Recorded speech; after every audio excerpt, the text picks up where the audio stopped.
3 reasons BuzzFeed News closed in the style of a BuzzFeed listicle. Decline in advertising revenue, challenges of the digital news landscape, over-reliance on social media. That's pretty much it. Those are the things I'm going to talk about. Obviously, a real listicle is more than 3 things, but the 10 things that it spat out didn't really all make sense. Also, the last time I did this, it gave me a funny title, like 3 reasons BuzzFeed News closed, and we're all totally bummed out about it. I don't know why it's not being funny anymore. So when I was in college, BuzzFeed was just dumb quizzes and lists, and they spread around on Facebook or wherever. All it did was gather potentially viral content from around the web and try to capitalize on memes and nostalgia and stuff. But in 2011, they hired Ben Smith from Politico to help make a news division. Over the following few years, they added staff, built an investigative team, started winning awards. In 2016, they won a National Magazine Award. In 2021, they won a Pulitzer for their coverage of internment camps in China. They published exposés, had a spot in the White House press corps. They had become a mainstream outlet. Now, at the same time, they operated at a loss. I don't think there's anything wrong with that. News is important. At one point, they tried to get a billionaire to buy them. They had advertising, but obviously it wasn't enough. In 2019, they laid off staff. In 2021, BuzzFeed proper went public. Then in 2022, there were a few more layoffs in the news division. And finally, in April 2023, CEO Jonah Peretti announced that BuzzFeed News was closing. But there are digital media companies that have done all right. So why did BuzzFeed have to fail? And I think there are a few key reasons, well, a couple key reasons. And actually, the first I want to talk about, in order to talk about it, we should take a second to talk about the algorithm, specifically the Facebook algorithm. I still don't understand the algorithm. Currently, the Facebook algorithm uses 4 factors to decide which posts you see. First, Facebook takes all of your friends, all the pages you follow, all the photos that you never want to have to see again, but sometimes Facebook shows it to you anyway.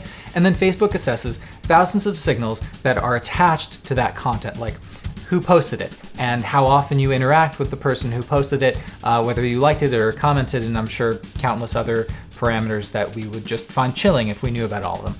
Then it takes those signals and makes predictions about what you want to see. So every time your friend from college who you haven't seen in 10 years posts a picture of her stupid kid's average artwork and gushes about how complex it is, and you spend 5 minutes examining it for traces of actual talent, of which there are clearly none. And so Facebook understands that you delight in hating those pictures, which is why Facebook is constantly showing them to you.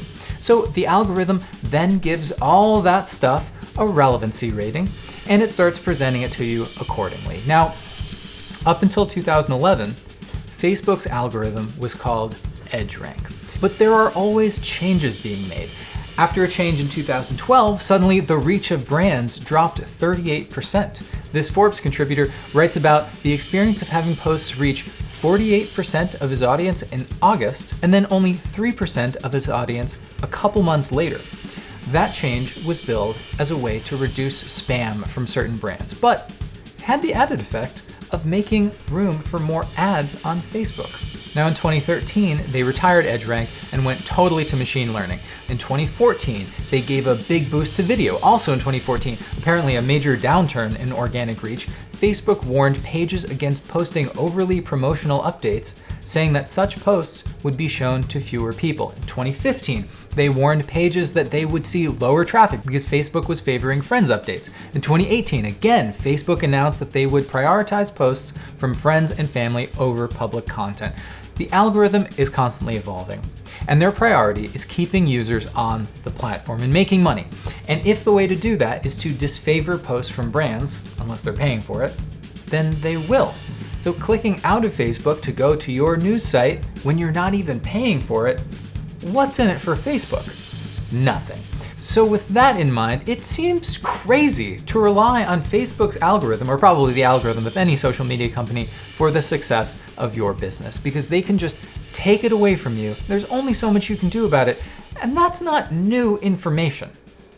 But it appears that even with all of that volatility, That algorithm was what BuzzFeed was banking on, because Ben Smith, who I mentioned helped launch the news division in 2011, wrote that they had immersed themselves in an optimistic web culture that imagined a reader who cared about which Disney princess she was, and also the worst of how the American justice system treated abused women, who wanted to argue about the color of the dress and also understand the science behind it.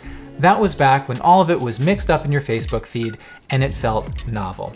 So this is issue number 1. BuzzFeed's growth was thanks to their content spreading around on Facebook or other social media. That is clearly not reliable, and you come to be at the mercy of the algorithm, and you're just waiting for numbers out of your control to start dropping off, as was recently pointed out. BuzzFeed leadership has called out a sharp decrease in Facebook referral traffic during the past few earnings calls.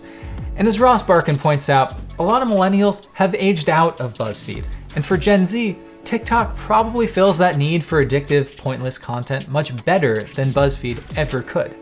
So, a huge source of traffic was dwindling, and that is bad for advertising. Now, BuzzFeed News always operated at a loss. In 2018, they had approximately 250 employees, but didn't generate anything close to the revenue needed to cover costs. The idea was that it was subsidized by the rest of BuzzFeed. Nothing wrong with that. Funding is obviously a perennial problem in the news business. Peretti had the admirable goal of wanting to keep the news free. But how to do that? In 2018, they tried to get bought by a billionaire, which is one way to get news outlets funded. That's how, for example, The Intercept got off the ground. But having your news outlet in the hands of just a single wealthy person is obviously not ideal, so The Intercept put themselves on a path to get away from that. BuzzFeed would never even get that opportunity because they weren't able to sell to that billionaire. But here's another thing. BuzzFeed has done a lot of good, serious work. You go to their website under the investigations tab and you have 4,000, 5,000, 6,000 word pieces on deadly terror networks and drug cartels use huge banks to finance their crimes, how Amazon escapes blame when one of their delivery trucks runs someone over, insurance companies paying cops to investigate their own customers. But I wonder if they would have been able to inspire people to pay them or to donate to the degree that they would need to move toward independence, truly, because to inspire someone to donate or pay for paywalled content, they have to see a lot of value in your work, and they have to see the urgency of their contributions. And who sees urgency in a contribution to a for-profit company? So that might be a tough sell. That's one problem.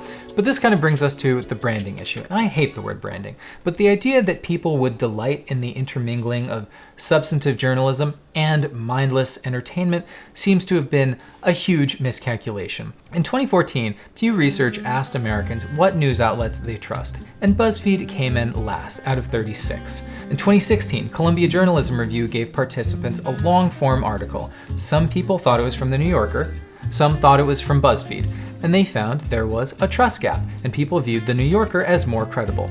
Not a huge surprise, but the point is that it appears they never were able to overcome this branding issue. Now, this might be why BuzzFeed News went to its own website in 2018. Now, interestingly, according to DigiDay, BuzzFeed News' editor-in-chief actually said that they were poised to make this newsroom financially sustainable over the course of 2023. Now, clearly they didn't get the chance to explore that. I don't know what their plan was. But when it comes to funding of news, I think there are a couple things we really just need to accept. Serious journalism can be expensive. And if news outlets are investment vehicles, journalism is almost always going to suffer. Half the newspapers in this country are owned by hedge funds, which is why newspapers are constantly being gutted and closed. Advertising and classifieds used to pay for small and mid-range papers to operate, and that's mostly dried up. Large papers like The Post and The New York Times are institutions that people can't escape paying for, and they have in-house ad agencies creating branded content, including for fossil fuel companies.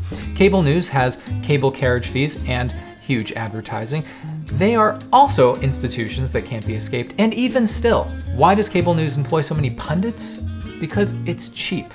For independent media, though, I think it's pretty clear that premium subscribers and partial paywalls are a good way for organizations to do good work and survive. And if your income is coming from subscribers who believe in what you do, you're not beholden to advertisers or investors, as was the case here where several large shareholders urged BuzzFeed to shut down the entire news operation. Shutting down the newsroom could add up to $300 million of market capitalization to the struggling stock. Oh, good. But where even that breaks down, is on the local level, where investigative journalism is still expensive, but you have fewer potential readers to rely on, and a solve for that is more serious public funding for journalism, because journalism has to be regarded as a public good. There are just certain things that need to be emancipated from a profit directive.